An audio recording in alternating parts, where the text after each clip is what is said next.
Bien, ustedes, muy buenas noches, bendiciones. Gracias a Dios por cada uno de ustedes que está aquí presente.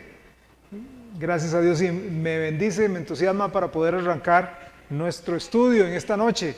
Vamos a orar en este momento. Le invito para que oremos juntos y nos pongamos en las manos de Dios para que el Señor nos dé iluminación en este estudio del día de hoy. Oramos.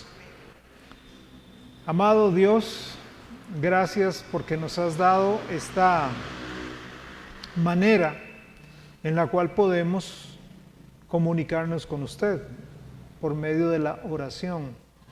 Muchas gracias, Dios, le damos porque a través de ella podemos expresar nuestra gratitud, adorarte, confesar nuestros pecados, expresar cómo nos sentimos, todo lo que nos aqueja, hacerte las peticiones. Señor, muchas gracias te damos porque estás con nosotros, muchas gracias te damos porque nos ayudas, porque nos alientas, porque nos sostienes. Yo te quiero pedir en este momento de que tú, por favor, tomes el control de todas las cosas, que tú, Señor, nos dirijas en este momento, que podamos entender cómo acercarnos a usted usando el modelo del tabernáculo, que fue lo que empezamos la semana pasada a estudiar. Yo te pido, por favor, de que tú seas o estés contento, glorificado, alegre por lo que vamos a enseñar ahora y también por cómo lo vamos a tratar de poner en práctica en nuestra vida. Pido, Señor, sabiduría para exponerlo con amor, con cuidado, esto, en el nombre de Jesús. Amén, amén. La semana pasada empezamos hablándonos cómo acercarnos a Dios usando como modelo el tabernáculo, ¿ok? Ahorita voy a explicar, especialmente tal vez para los más nuevos, qué es el tabernáculo, qué era el tabernáculo y tal vez también para algunos que ya conocemos qué era, poderlo repasar. ¿Está bien? Pero vamos primero a Hebreos 4:16. Esto es un repaso de lo que vimos la semana pasada. Hebreos capítulo 4, versículo 16, la carta de algunos dicen Pablo, otros dicen Lucas, no hay un autor definido. A veces algunos tenemos un criterio de quién pudo haber escrito, pero la Biblia no lo dice tajantemente. Bueno, el escritor de Hebreos escribe así: acerquémonos pues confiadamente al trono de la gracia para alcanzar misericordia y hallar gracia para el oportuno socorro. Esta es nuestra meta: acercarnos a Dios, estar siempre en su presencia y depender de Él para todo. Ahora, la siguiente diapositiva, nosotros vamos a poder ver el tabernáculo. Ese es un croquis, digámoslo así, del tabernáculo. Recuerde usted de que el primer libro de la Biblia es el libro del Génesis. El libro del Génesis arranca con Dios en la eternidad, luego toda la creación, Adán y Eva, se extiende hasta la historia de José, uno de los últimos patriarcas citados en el libro del Génesis. José es vendido a la nación de Egipto. Él llega a Egipto como un esclavo, de ahí Dios acomoda todas las cosas y llega a ser a través de los años el segundo después de Egipto. Vamos a decir, la mano derecha del faraón, el vicepresidente de todo el imperio egipcio. ¿Ok? Él entonces se trae a su papá, se trae a sus hermanos a la tierra de Gosén en Egipto y ahí viven bastantes años. Lo que pasa es que cuando se muere José, se muere el faraón que conocía muy bien a José, llega otro faraón y dice, ¿quién es José? Y tengo un montón de judíos aquí que en la de menos se me vienen encima y me van a derrocar. Entonces vamos a hacer de todos ellos que cohabitaban con los egipcios, vamos a hacerlos esclavos. Entonces a veces cuando la gente se pregunta, ¿y cómo habrán hecho las pirámides? ¿Y cómo habrán hecho? Bueno, muchos de los esclavos fueron judíos. Muchos fueron judíos. Ok, Dios envía, después de ciertos años, Dios envía a Moisés. ¿Recuerdan la película Los 10 Mandamientos? Dios envía a Moisés, rescata, redime, ¿verdad?, al pueblo de Israel. Se los lleva, pero recuerde, se los saca de Egipto, tienen que atravesar un desierto y llegar a la tierra prometida. Mientras están en la tierra prometida, el pueblo de Israel desobedece. Entonces, ¿qué Dios dice? Ok, por desobedecerme tanto, los voy a castigar. ¿Cuál fue el castigo? Tener que dar 40 años vueltas en el desierto. No fue que duraron de Egipto a la tierra prometida. En línea recta, de Egipto a la tierra prometida son 15 días. Vamos a decir que un mes, llevando a los chiquitos y los animalitos y todo, un mes. Duraron 40 años, dando vueltas y vueltas y vueltas. Qué raro, esa piedra me parece conocida. Qué raro, eso que está ahí me parece conocido porque Dios, por su pecado, los hizo dar vueltas. Bueno, mientras estaban dando vueltas, ¿qué hace Dios? Tengo que poner un lugar en el cual el pueblo se reúna conmigo. Entonces le dice a Moisés, haga esto, haga el tabernáculo, el lugar de reunión, así se llamaba. El tabernáculo es la tienda de reunión donde el pueblo se acercaba a Dios. ¿Ok? ¿De qué era hecho? Eran hechos de cortinas, ¿ok?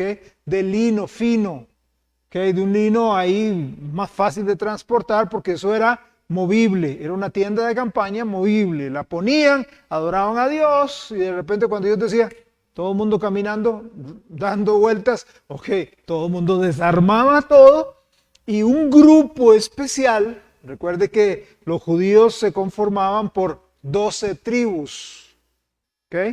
La tribu de Zabulón, la tribu de Neftalí, la tribu La tribu de Leví, los levitas fueron los escogidos para armar, desarmar y transportar eso.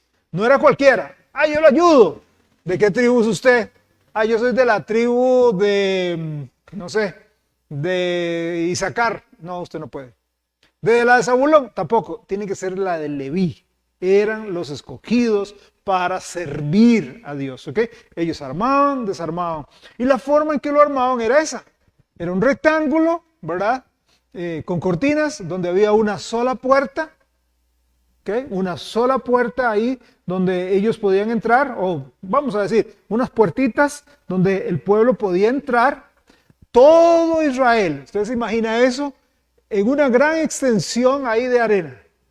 Las 12 tribus de Israel estaban divididas, una acá a la derecha, otra a la izquierda, otros atrás y otros adelante.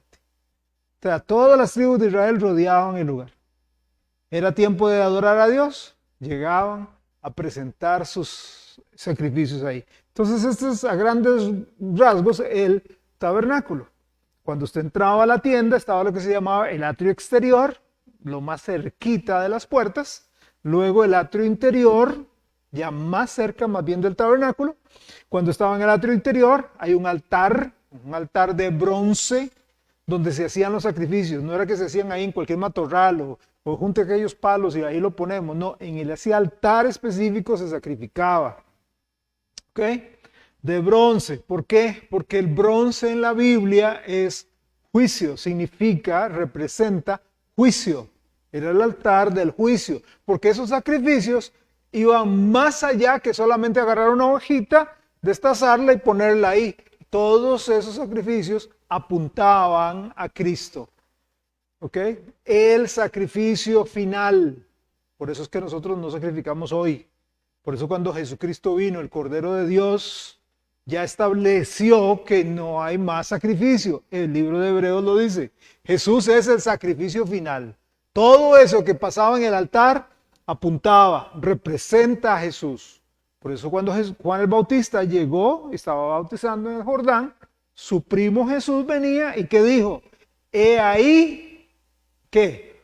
El Cordero de Dios que quita el pecado del mundo. Ahí está. Entonces, diciéndole a todo el mundo, ya no hay que traer más corderos. Ya no es necesario. Ahí viene el cordero. Todo lo que se hizo en el Antiguo Testamento apunta a Cristo. Cristo es el cumplimiento de todo eso. ¿Okay? Ese era el altar de bronce. Luego había ahí cerquita una pileta que se llamaba una fuente, lavacro, con agua para que el sacerdote se lavara las manos, o los sacerdotes, las manos y los pies. ¿Okay? Porque ellos no podían entrar al lugar santo con las manos sucias y con los pies sucios.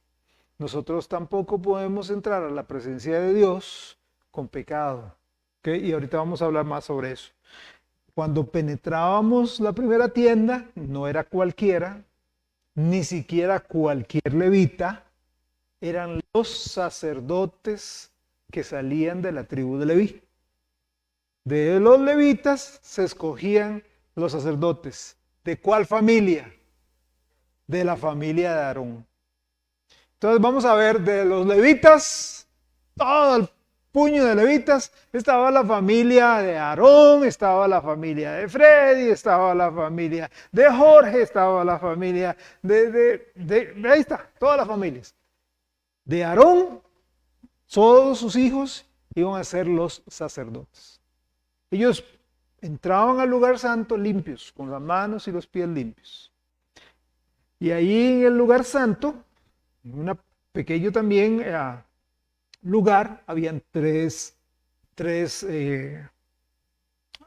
artículos, digámoslo así. Estaba un candelabro, una mesa con panes y al puro frente, al frente de una gran cortina, un altar que estaba despidiendo incienso siempre. ¿Okay? Una enorme cortina y adentro estaba el arca del pacto, el arca de la alianza, la presencia de Dios, que tenía una cubierta, era de oro, tenía una cubierta que tenía 2 querubines, ¿recuerda? 2 querubines como tapando acá la tapa, cuidando la tapa, ¿bien? Ese era el tabernáculo, que tenían que armar y desarmar cada vez que Israel se movía. ¿Okay? Cuando llegan a la tierra prometida, pasan los reyes, pasa el primer rey. ¿Quién fue el primer rey de Israel? Saúl. Después llega el segundo rey de Israel, se llamó David. El tercer rey de Israel, Salomón, es el que hace un templo. Lo que hace es, coge esto, lo agranda a montones y ya lo hace fijo. Ya no era una tienda, ahora sí es fijo. Piedra, oro, madera, y ya lo iba a dejar ahí. ¿Okay? Ese templo ha sido destruido varias veces. ¿Ok? Indiana Jones anda buscando el arca del pacto. No lo he encontrado todavía. Ahí está la película, ¿verdad? Bueno, la semana pasada nosotros vimos entonces unas cuantas maneras de acercarnos a Dios usando el tabernáculo. Vimos que el paso 1 era acerquémonos a Dios a la puerta por el camino de la justicia. Y hay unos versículos que los vimos la semana pasada. ¿Okay? No vamos a detenernos ahora en eso. ¿Qué quiere decir eso? Acerquémonos a Dios. ¿Okay? Estamos hablando de cómo tener una relación con Dios, cómo acercarme a Dios. Como dije la semana pasada, si usted tiene su forma, su manera de acercarse a Dios, perfecto. Este es un ejemplo nada más, esta es una manera. ¿Okay? ¿Qué es lo que yo hago? Para acercarme a Dios por el camino de la justicia, yo tengo que entender que yo tengo que entrar a Dios limpio de manos, en santidad. Empezamos acercándonos a Dios leyendo la Biblia. Cuando yo quiero acercarme a Dios, entonces abro la Biblia y empiezo a leerla. La mejor manera de leer la Biblia es leerla en orden. ¿Okay? Leerla, ¿a qué me refiero?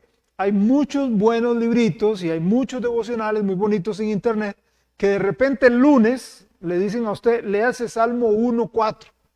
Y el martes le dicen, ahora léase Apocalipsis 22:7.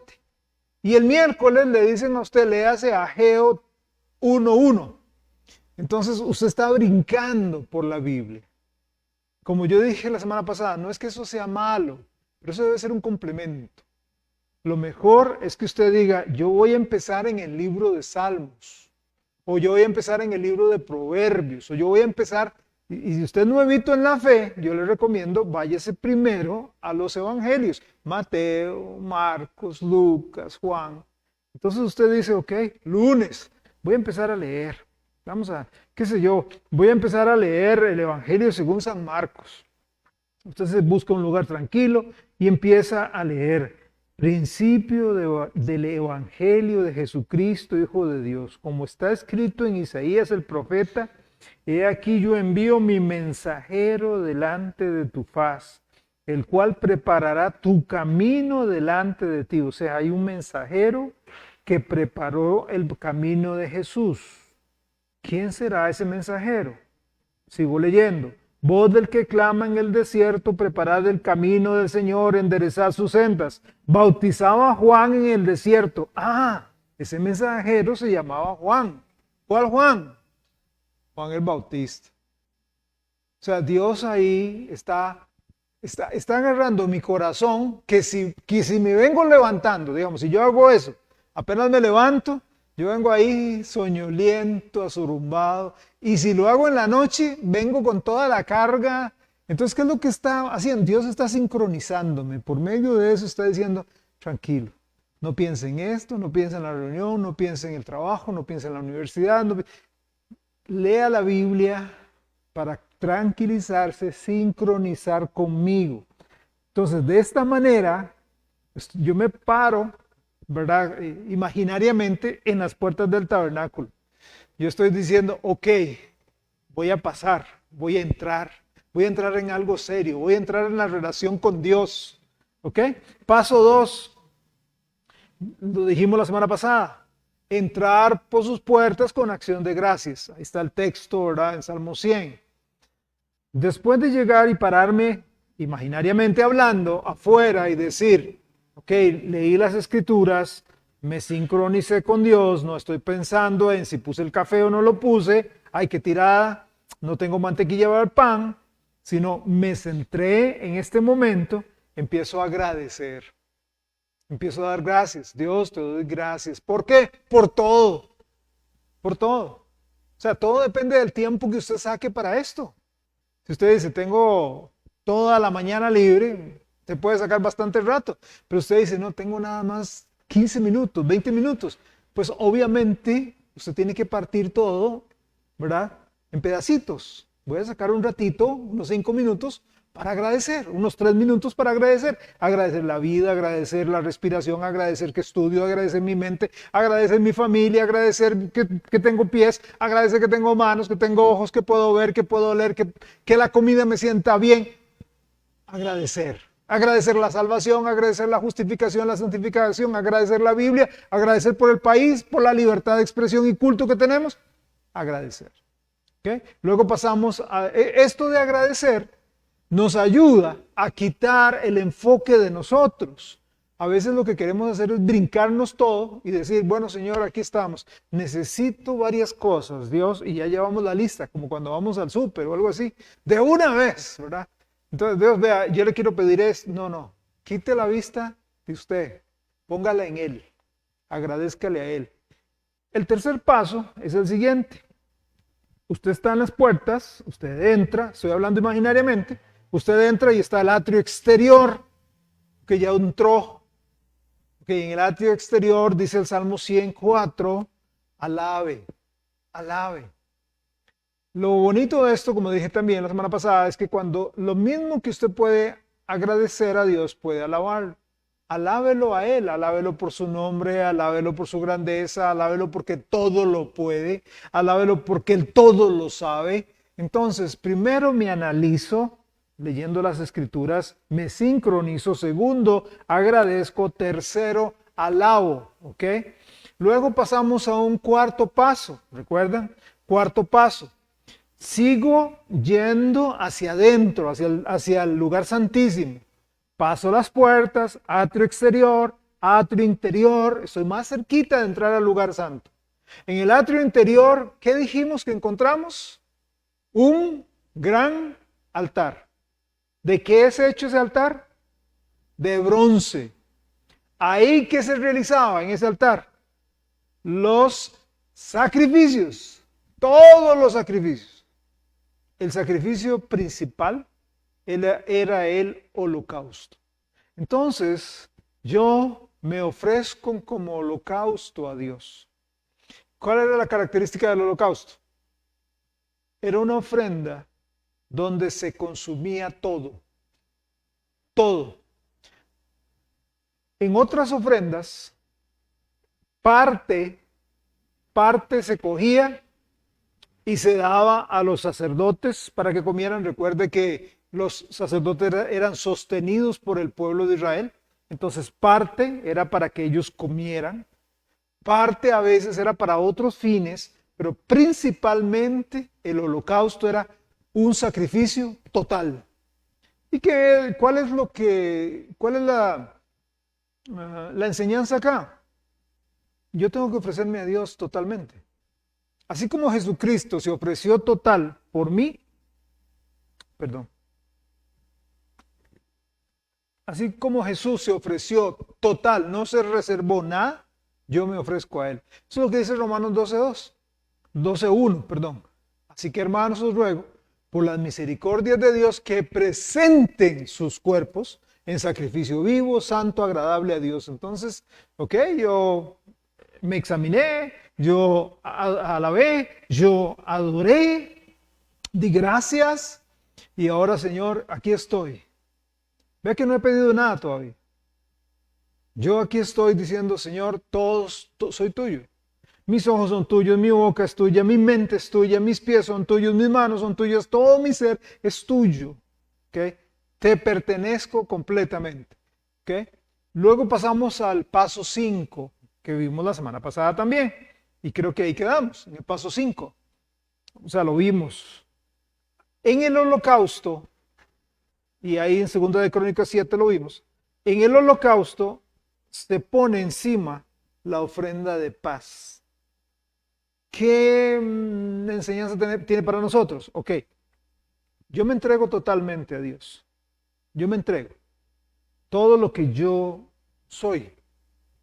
Pero ahora yo tengo que entregarle a Él todo lo que yo tengo. Okay, todo lo que yo soy, mis manos, mis pies, mis manos, y todo lo que yo tengo. ¿Y qué tengo? Tengo tiempo. Dios, aquí está mi tiempo. Ayúdame, tengo una reunión, tengo esto, tengo una exposición. Dios, ayúdame. Tengo un examen, todo, mi tiempo. 2, mis talentos o habilidades son tuyas, Dios. Te pertenecen, úsalos para tu gloria. Okay. Mi testimonio.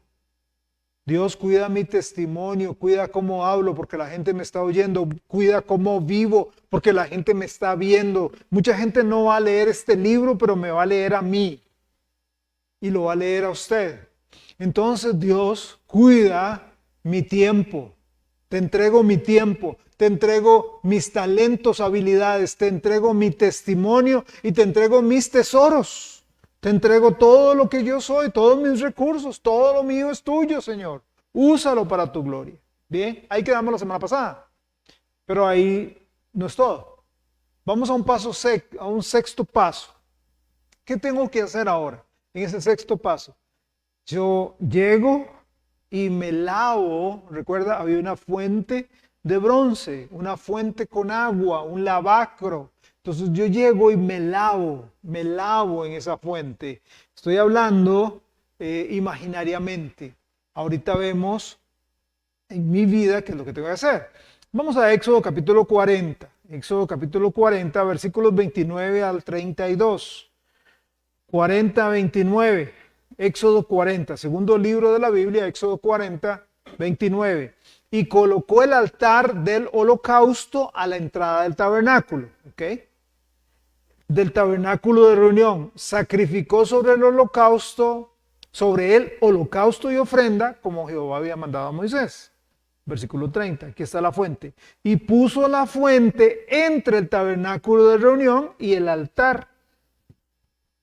Y puso en ella agua para lavar. Y Moisés y Aarón y sus hijos lavaban en ella sus manos y sus pies cuando entraban en el tabernáculo de reunión. Y cuando se acercaban al altar, se lavaban como Jehová había mandado a Moisés. el agua de la fuente los limpiaba, quitaba el polvo del desierto de ellos, los purificaba.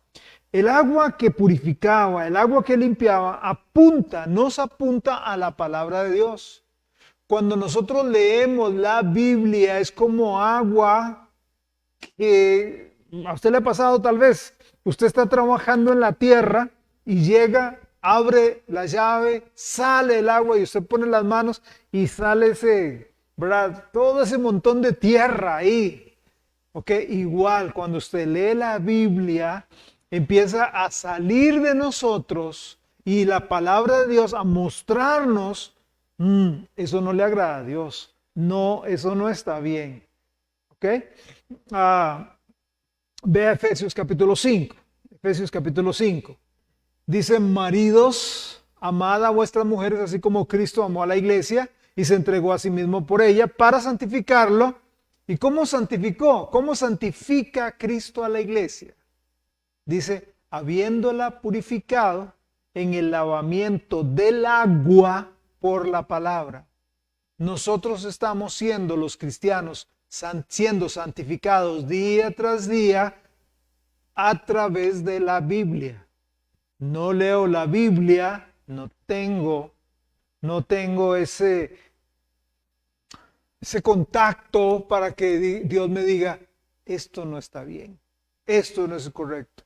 Alguien dijo hace mucho tiempo, el pecado le apartará de la palabra o la palabra le apartará del pecado. Usted se mete en la palabra de Dios y le va a apartar del pecado. O por vivir tanto en el pecado, ese pecado le va a apartar de la palabra de Dios. Por eso es que entre más carnal ande yo, entre más mundano ande yo, menos voy a leer la Biblia. Porque mi carne no va a querer. Mi carne no va a querer que la Biblia me saque así, me estalle delante de mi cara. Eso está malo. Eso no es correcto. ¿Ok? También Hebreos capítulo 10, versículo 22. Hebreos 10, 22. Acerquémonos con corazón sincero, en plena certidumbre de fe. Ojo, purificados los corazones de mala conciencia y lavados los cuerpos con agua pura. Sí, es bueno bañarse por aquello, ¿verdad? Es bueno bañarnos todos los días, ¿verdad? Es bueno. Pero aquí dice, sí, pero también mi espíritu, mi alma tiene que ser bañada con la palabra. Todos los días yo tengo que ir a la Biblia para que la Biblia me lave, me limpie.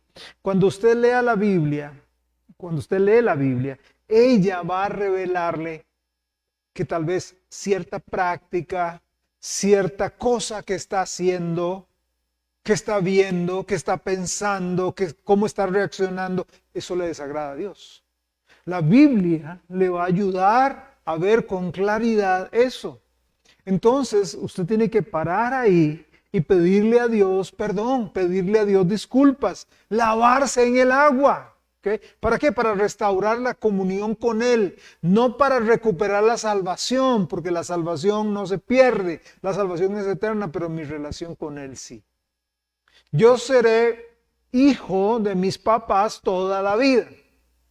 Nada de lo que yo haga va a hacer que, o sea, mis papás hasta pueden enojarse mucho y decirme, usted no va a ser hijo mío nunca, ¿verdad? Pero yo seguiré siendo hijo de él, tengo su sangre. De mi papá y de mi mamá tengo su sangre ahí, está en mí, ¿sí? Pero puede ser que nuestra comunión se afecte. Si yo me porto malcriado, insolente, los insulto, obviamente la comunión no va a ser la misma. La relación es la misma, soy hijo, pero la comunión está afectada. ¿Qué tengo que hacer? Tengo que pedir perdón para que la comunión vuelva. Papá, mamá, perdón. ¿Ok? No, te perdono, José Fred. Entonces volvemos a tener esa comunión. ¿Ve? Si yo soy hijo de Dios, si yo me he entregado a Dios de todo corazón, seguiré siendo hijo de Dios toda la vida. Aunque peque, aunque cometa el peor pecado del mundo, sí, seguiré siendo hijo de Dios. Pero si de verdad soy hijo de Dios, el Espíritu Santo que está en mí me va a contristar. ¿Qué es eso? Me va a entristecer, me va a hacer sentir mal. Qué barbaridad, ¿no? No estoy bien, no está correcto lo que hice, lo que dije, lo que pensé, cómo exploté, no está bien. Eso es contristar, esa es la obra del Espíritu de Dios. ¿Ok? Entonces tengo que pedirle perdón a Dios. ¿Qué dice 1 Juan? 1 Juan capítulo 1, verso 9. 1 Juan 1, 9 dice, si confesamos, note que ese es un sí condicional, ahí hay una condición. O sea, no es automático. Dice, si yo confieso mi pecado, el que cometió, Señor, perdóname por pecado. No, llámelo por su nombre. Señor, perdóname por la mentirota que acabo de decir. Perdóname por la palabrota que dije. Perdóname por el mal pensamiento que tuve. Perdóname por este pensamiento tan lleno de avaricia, por este pensamiento lleno de lascivia. Perdóname, llámelo por su nombre. Señor, perdóname por este pecado. No. Llámelo por su nombre. Entrégueselo a Él, tal y como es. Padre, yo te pido por perdón por este pecado que se llama tal. Por esta vagabundería mía, esta pereza. Entonces, cuando yo lo confieso, ¿qué dice la Biblia? Él es fiel y es justo para perdonar mi pecado y limpiarme de toda maldad. Me jalé una torta ayer. Señor, por favor, perdóname. Cometí este pecado. Tomé algo que no era mío. Codicié. Perdóname, Señor. ¿Ok? Si yo llego hoy, eso fue el martes, si yo llego hoy y en oración le digo, Señor, ¿te acordás de que ayer ese pecado, esa codicia que tuve, Señor? Y si Dios me hablara con su voz audible, Él me diría, ¿cuál pecado? El pecado que cometí ayer. ¿Se acuerdan que yo le confesé que yo cometí un acto de avaricia o de codicia? Señor, ¿se acuerda? No me acuerdo. Así es el perdón de Dios. El perdón de Dios es completo, es absoluto, es total. No es, aquí lo acumulo. Qué barbaridad, Freddy. Dice, mira, qué tirada, porque ayer martes fue codicia y el lunes fue avaricia y el domingo fue una mentirota que te echaste y el sábado, no. Si confesamos, Él perdona, limpia y olvida completamente. ¿Quién es el que nos trae a colación los pecados? Satanás. Usted, lo que hizo, qué barbaridad, usted no es digno. Sí, no somos dignos, pero en Cristo, por Él y en Él somos dignos. Él nos da dignidad. Él nos ha perdonado completamente y perdona nuestros pecados y nos restaura a nuestra comunión con Él, a nuestra relación con Él. No hay problema. Seguimos adelante. No, yo no merezco. Sí, usted no merece, ninguno merece, pero en Cristo lo podemos. En Cristo. Pero el diablo viene como acusador. ¡Qué barbaridad! Usted imagina, y va a la iglesia. Sí. Gracias a Dios. Gracias a Dios. A veces, hay cosas que tal vez no sabemos si es pecado o no es pecado. A veces no sabemos. ¿Será malo esto? ¿Será pecado? ¿No le ha pasado? A mí sí. Hay cosas que no sé. ¿Será pecado esto o no? ¿Será pecado, Señor? Bueno, ¿qué es lo que nos dice Juan 16? Juan 16, versículos 8 al 11. Juan 16, 8 al 11 dice, cuando Él, o sea, el Consolador, el Espíritu Santo, venga, convencerá al mundo de pecado, de justicia y de juicio, de pecado por cuanto no creen en mí, de justicia por cuanto voy al Padre y no me veréis, y de juicio por cuanto el príncipe de este mundo ha sido juzgado. El Espíritu Santo me convence de pecado. ¿Será pecado eso? Sí, sí es pecado. Uy, sí, es pecado, Señor, entonces te lo confieso. ¿Ok? Entonces lávese antes de seguir acercándose a Dios. Ahora, ojo, ya estamos listos. Estamos todavía en el atrio exterior. Aquí tenemos al frente la cortina para entrar al lugar santo. Ahora sí, paso 7, usted abre la cortina y entra en el lugar santo para cumplir las promesas, para cumplir los votos de servicio. Ojo, todo eso que usted hizo antes es preparación. Ahora usted entra a servir, entra a ministrar. En el tabernáculo, ahí como dije, ya adentro en el lugar santo hay algunos muebles. Pero vamos a leer Éxodo 40, versículos 1 al 8. Éxodo 40, versos 1 al 8. Se los voy a leer. Dice así: Luego Jehová habló a Moisés diciendo: En el primer día del mes primero harás levantar el tabernáculo de reunión, y pondrás en él el arca del testimonio. Va de atrás para adelante. ¿Ok? ¿Cómo hacemos nosotros? Nosotros es como de adelante para atrás. No, de atrás para adelante. Dios es primero. La presencia de Dios es primero. Mateo 6:33, buscad primeramente el reino de Dios y su justicia. Primero Dios. Entonces, pondrás el arca del testimonio, la cubrirás con el velo. Meterás, ya salimos del lugar santísimo, meterás la mesa y la pondrás en orden. Meterás también el candelero y encenderás sus lámparas. Y pondrás el altar de oro para el incienso delante del arca del testimonio. Y pondrás la cortina delante de la entrada del tabernáculo. Después pondrás el altar del holocausto delante de la entrada del tabernáculo de reunión. Luego pondrás la fuente entre el tabernáculo de reunión y el altar, y pondrás agua en ella. Finalmente pondrás el atrio alrededor y la cortina a la entrada del atrio. Eso debían hacerlo cada vez que la armaban. ¿Por qué? Imagínense que ellos vienen el primer día, ellos trabajaron en las cosas. Vamos a ponerlo. Entonces, si ellos van de adelante para atrás, el pueblo podría ver todo. Y el lugar santísimo era un lugar donde solamente el sumo sacerdote entraba una vez al año. O sea, no era cualquiera que podía entrar ahí, solo el sumo sacerdote. ¿Quién es, según el libro de Hebreos, nuestro sumo sacerdote? Jesús. Y él llegó, entró, abrió la cortina y ahora dice: ahora cualquiera que me tenga en el corazón puede entrar directo a la presencia de Dios. Ya no necesitamos intermediarios.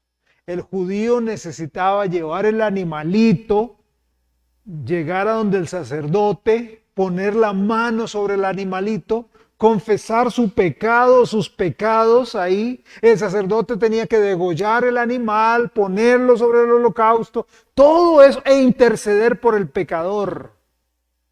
Ahora, en Cristo, podemos entrar directo a la mera presencia de Dios. ¿Ok? Hablemos de cada uno de los muebles. Primero, la mesa. La mesa. Éxodo 25. En el versículo 23 hay pedacitos acá, no es todo. La mesa está al lado derecho. Usted entra, pum, al lado derecho está la mesa de los panes. ¿Ok? ¿Mesa de los qué? Panes. ¿Ok? Versículo 23 dice así: harás asimismo una mesa de madera de acacia. Su longitud será de 2 codos y 1 codo de anchura, y su altura de 1,5 codos. Versículo 24. Y la cubrirás de oro puro. Brinquemos al versículo 30. y pondrás sobre la mesa el pan de la proposición delante de mí continuamente. Siempre debía haber pan fresco ahí, siempre. Todos los días debía haber pan. ¿Y cómo se colocaban? Ahí, a lo que sea. No, no. Dios es un Dios de orden. Por eso las cosas de Dios no pueden ser hechas a lo que caiga. Como sea, vámonos ahí. No. 1 Corintios dice que Dios es un Dios de orden. Él, para el tabernáculo, dice, las cosas tienen que seguir el siguiente orden. Cuando usted, ¿dónde pongo la mesa? A la derecha. Pongo la mesa a la derecha. ¿Y cómo pongo los panes? Ahí todo. No. Usted los va a poner de la siguiente manera. Levítico nos dice, Levítico capítulo 24. Capítulo 24. ¿Y de qué hacemos los panes? De masa madre, ¿verdad? Bueno, no sé qué más masas hay ahí. Pero Levítico 24 dice, tomarás flor de harina y cocerás de ella 12 tortas. Ese pancito que a veces vemos ahí tan rico en algunos lugares, ¿verdad? Que 12 tortas. Cada torta será de 2 décimas de efa. O sea, tiene que pesar eso. ¿Okay? No es, ay, mire, me salió así, ahora me salió así, ¿verdad? No, todas tienen que ser iguales. ¿Ok? Y las pondrás en 2 hileras, 6 en cada hilera, sobre la mesa limpia delante de Jehová. Cierta clase de harina, cierta manera, cierto peso, cierta forma, y me las coloca 6 y 6. Si bien es cierto, de una manera literal, 6 y 6, ¿cuánto es? 12. Representan ¿a quiénes? A los judíos, a las 12 tribus de Israel. Pero, bueno, qué fantástico nosotros hoy en el siglo XXI, sí, y la aplicación para mí. La aplicación para mí, hoy, el pan es un cuadro también de la palabra de Dios. En el caso del lavacro, ¿okay? En el caso de la fuente, el agua purifica, el agua de la palabra me limpia. En el caso del pan, ¿qué? Me alimenta. El agua del lavacro me limpia, me purifica. El pan de la palabra me alimenta. Deuteronomio capítulo 8, verso 3. Deuteronomio 8, 3 dice, y te afligió y te hizo tener hambre y te sustentó con maná, comida que no conocías tú ni tus padres la habían comido, para hacerte saber que no solo de pan vivirá el hombre, mas de todo lo que sale de la boca de Jehová vivirá el hombre. Esto mismo dijo Jesús en Mateo. Mateo capítulo 4, verso 4. Mateo 4, 4. Él respondió y dijo, escrito está, no solo de pan vivirá el hombre, sino de toda palabra que sale de la boca de Dios. ¿Cómo alimento mi alma? ¿Cómo alimento mi alma? Por medio de la palabra de Dios.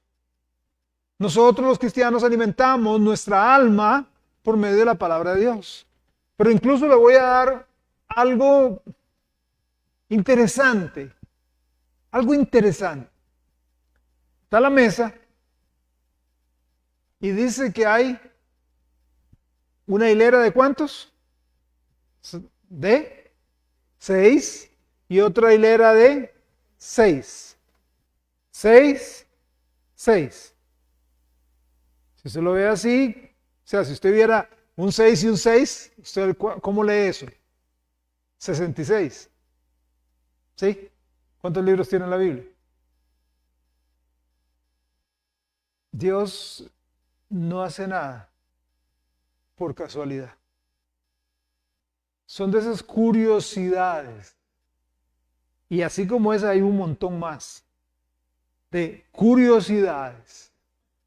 Por eso la Biblia no tiene 72, ni tiene 48, tiene 66.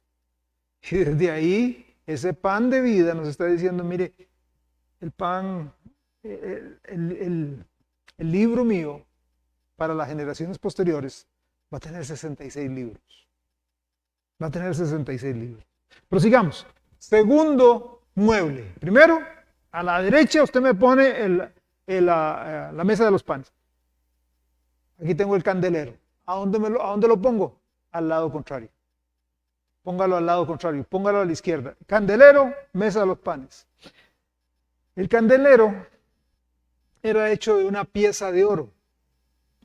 Cogía una pelota de oro y empezaban a darle con cincel y martillo hasta hacer la forma. Dice Éxodo 25, Éxodo 25, 31. Harás además un candelero de oro puro, labrado a martillo. Se hará el candelero, su pie, su caña, sus copas, sus manzanas y sus flores serán de lo mismo, y saldrán 6 brazos de sus lados, 3 brazos del candelero a un lado y 3 brazos al otro lado. Eso es lo que se conoce como la menorá. El judío lo conoce como la menorá. Es un poste en el centro y en ese poste salen 2 brazos derecha e izquierda, 2 brazos derecha e izquierda, 2 brazos derecha e izquierda. 3, 3 y el poste central. ¿Okay? Era hecho de oro. El oro en la Biblia y en la historia antigua significa deidad. Se ve que Horus, Isis, todo hacían de oro, puro oro, porque el oro siempre estaba mezclado con la divinidad, siempre.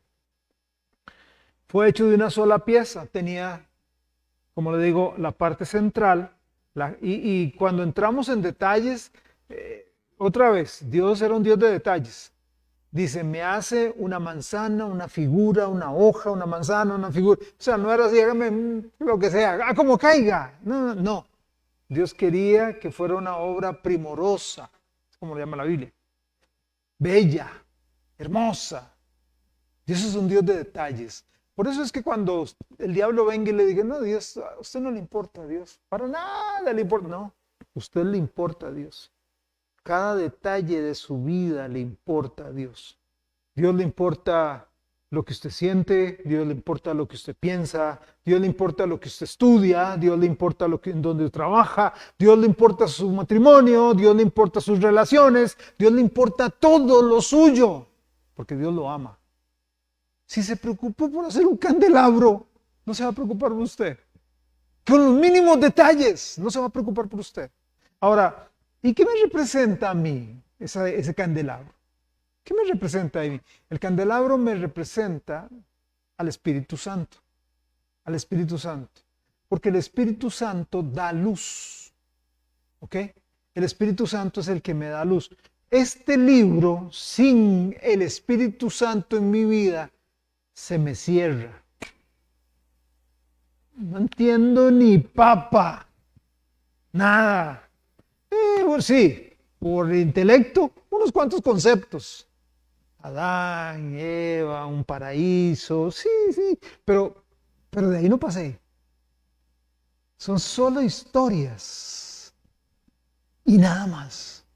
Necesito la luz del Espíritu Santo para poder entenderlo. Por eso yo necesito, al llegar a este libro, pedirle a Dios, por favor, préndame el bombillo.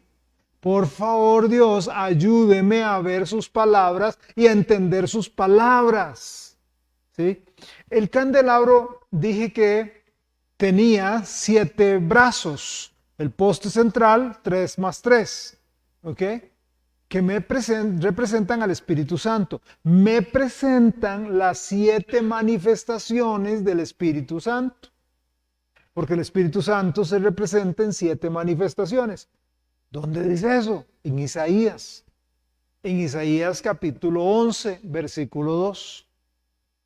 Y reposará sobre él, hablando de Jesús, y reposará sobre él el Espíritu de Jehová, Espíritu de sabiduría y de inteligencia, Espíritu de consejo y de poder, Espíritu de conocimiento y de temor de Jehová. Ahí están las 7 manifestaciones. El Espíritu de Jehová, 1. Espíritu de sabiduría, espíritu de inteligencia, espíritu de consejo, espíritu de poder, espíritu de conocimiento y espíritu de Jehová. El temor de Jehová. Ahí están los 7 manifestaciones del Espíritu de Dios. ¿Okay? Bien. Pasemos al otro. Panes, que representan la palabra. Candelero, el candelero, menorá, que representa el Espíritu Santo que me da luz. Y al frente tengo el altar del incienso. El altar del incienso. ¿Y qué representa? O sea, el altar del incienso, las luces del candelabro siempre debían estar encendidas. Siempre. El pan siempre fresco. Siempre. Y siempre en el altar del incienso tenía que estar ardiendo incienso. Siempre, siempre, siempre. ¿Qué representa? Ok, vamos a leer un par de textos y usted me va a decir qué representa. Salmo 141, 2. Subo a mi oración delante de ti como el incienso. Apocalipsis 8, versículos 1 al 4.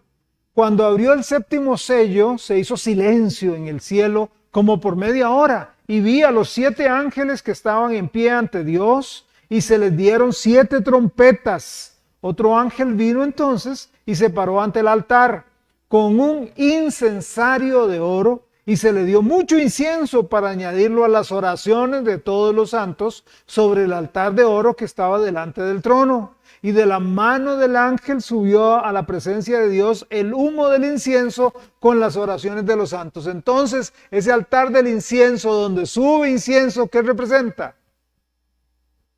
Nuestras oraciones. Las oraciones de todos los santos. Vea cómo se entrelaza.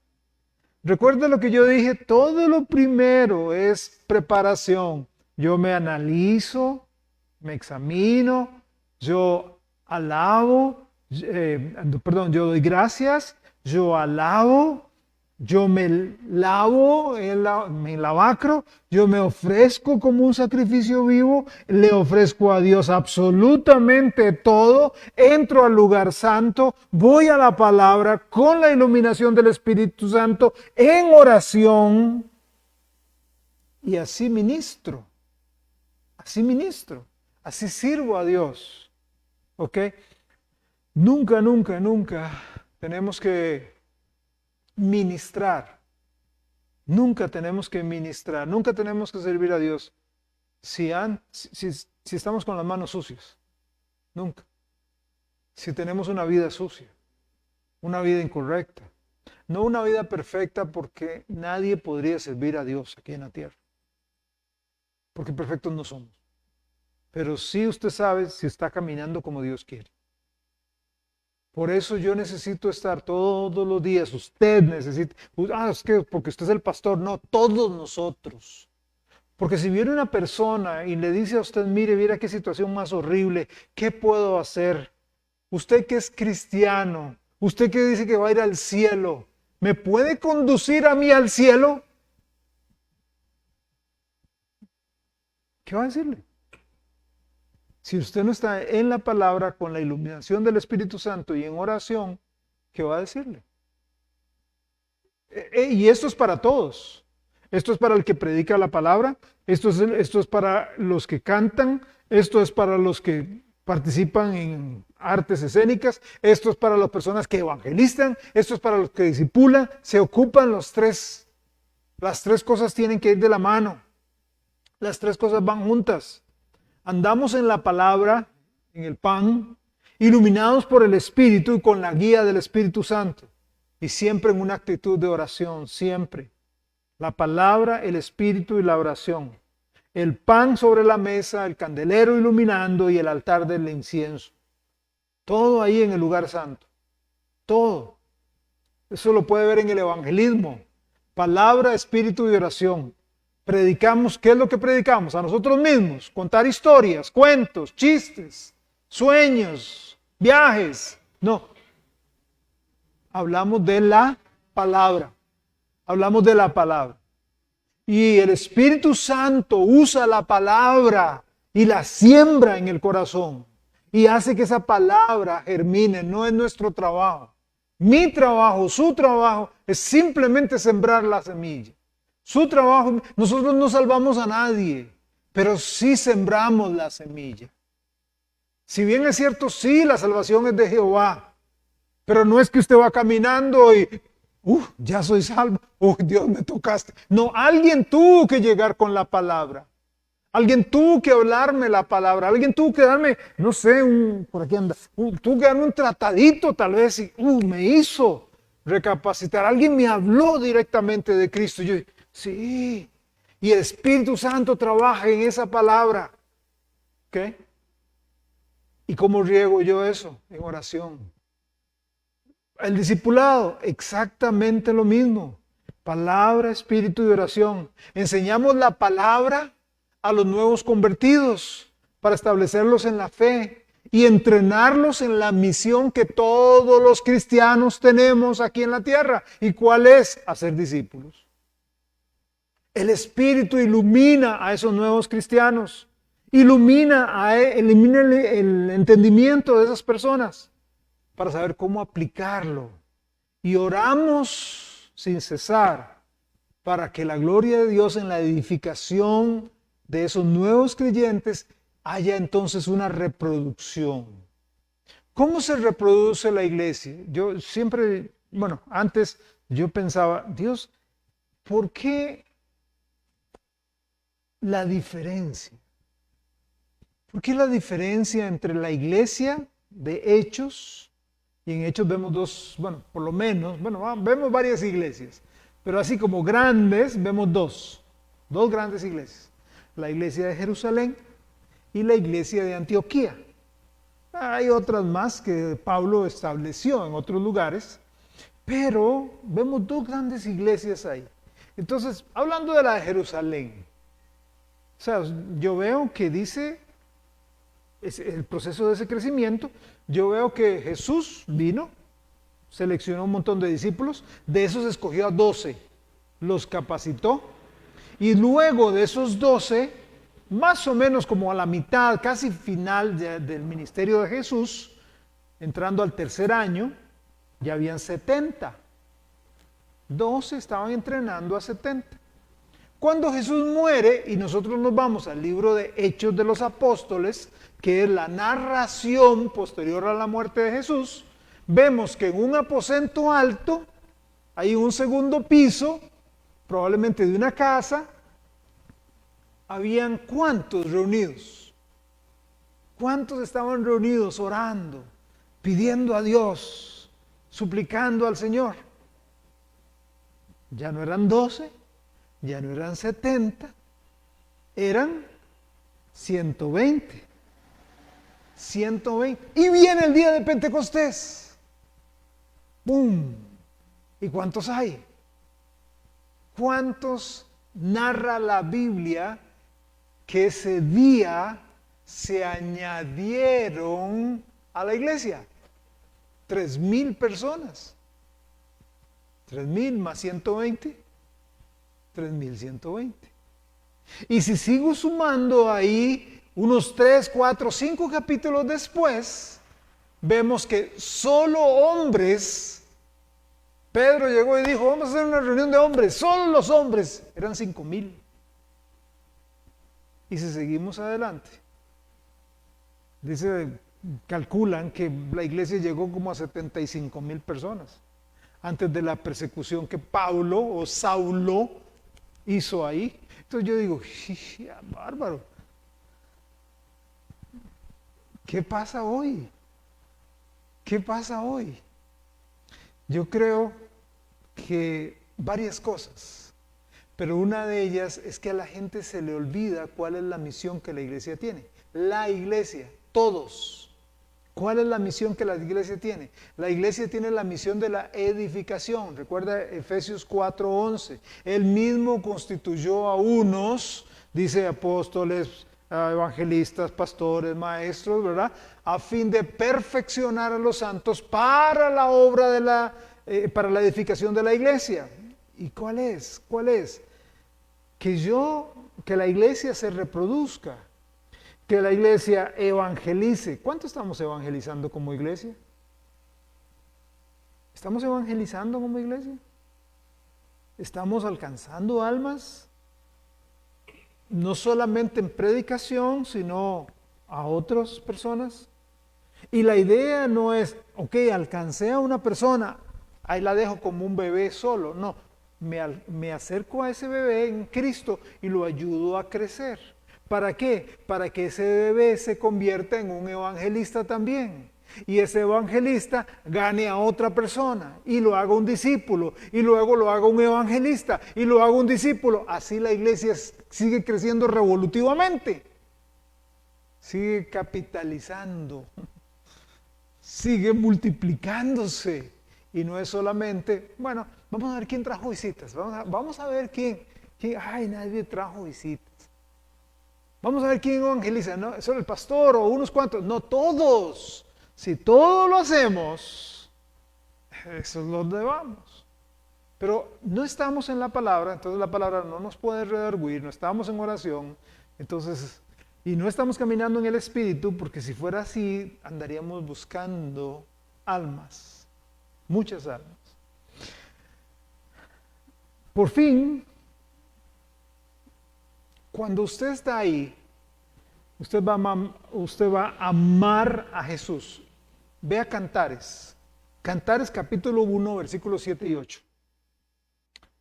Y de Cantares brincamos ya al último punto para concluir.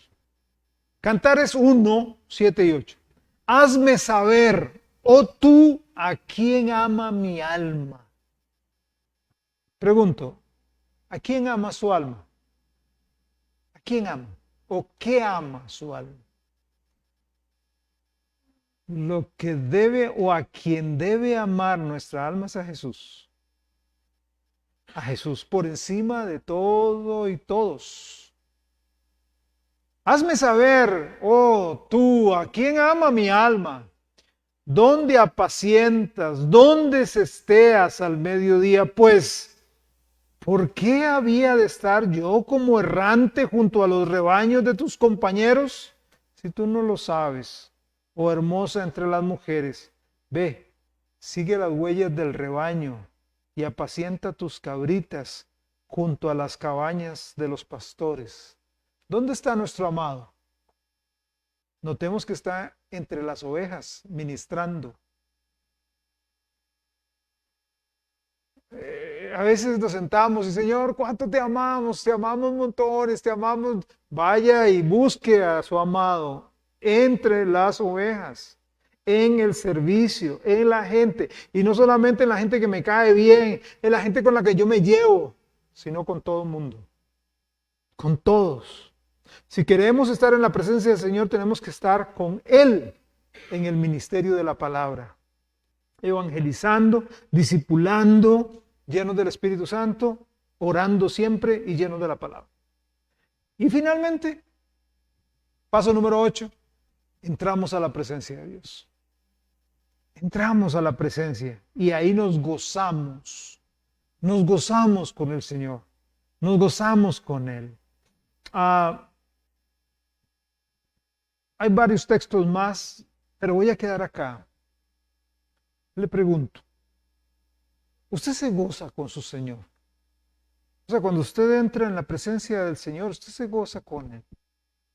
¿O es algo mecánico? Uy, tengo que hacer el devocional. El pastor dijo que hay que estar en la palabra. Tengo que hacer el devocional. O usted dice, qué gozo estar con Dios. Vea, yo le digo, y se lo digo por experiencia propia. Cuando uno va dejando, poquito a poco, le cuesta más percatarse de la belleza del Señor y percatarse de la presencia de Dios. Cuesta más subir que bajar.